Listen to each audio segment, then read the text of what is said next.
రాగి జావ అనేది పిల్లలకి మనం కంపల్సరీ ఇవ్వాలండి. ఎందువల్లంటే దీనిలో చాలా యూజెస్ ఉన్నాయన్నమాట. దీనిలో కాల్షియం ఎక్కువగా ఉంటుంది. కాల్షియం బేబీ యొక్క బోన్ మరియు టీత్ గ్రోత్‌కి హెల్ప్ అవుతుంది. అదేవిధంగా దీనిలో ఐరన్ కూడా ఉంటుందన్నమాట. బ్లడ్ అంటే హిమోగ్లోబిన్ పర్సెంటేజ్ అనేది ఇంప్రూవ్ చేయడానికి ఇది హెల్ప్ అవుతుందన్నమాట. అదేవిధంగా దీనిలో ప్రోటీన్స్ కూడా ఉంటాయి. ప్రోటీన్స్ గ్రోత్ అండ్ డెవలప్‌మెంట్‌కి కూడా యూజ్ అవుతాయి.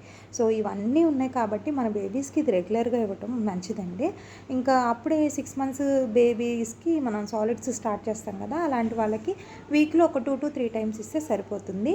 అది కూడా డే టైంలో ఇస్తే బెటర్ అనమాట. ఇన్ కేస్ మీకు నైట్ టైంలో ఇవ్వాలి అని ఉంటే మాత్రం బిఫోర్ స్లీప్ అంటే ఒక 3 అవర్స్కి ఇంకా పడుకుంటాడు అని అనుకున్నప్పుడు ఆ టైంలోనే మనం బేబీకి ఈ యొక్క రాగి సంకట అనేది ఇవ్వాలన్నమాట.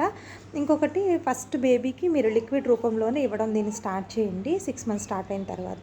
ఆ తర్వాత మాత్రమే సెమీ సాలిడ్గా ఇవ్వడానికి ట్రై చేయండి. అదేవిధంగా డైరెక్ట్గా దీన్ని పిండి పట్టించే కంటే కూడా మొలకలు వచ్చిన తర్వాత దాన్ని పట్టించినప్పుడు బేబీకి ఈజీగా డైజెస్ట్ అవుతుందన్నమాట. ఇంకా దానిలో న్యూట్రియంట్స్ అనేది ఎక్కువగా గ్రో అవుతాయి ఇలా మొలకలు రావటం వల్ల. Thank you.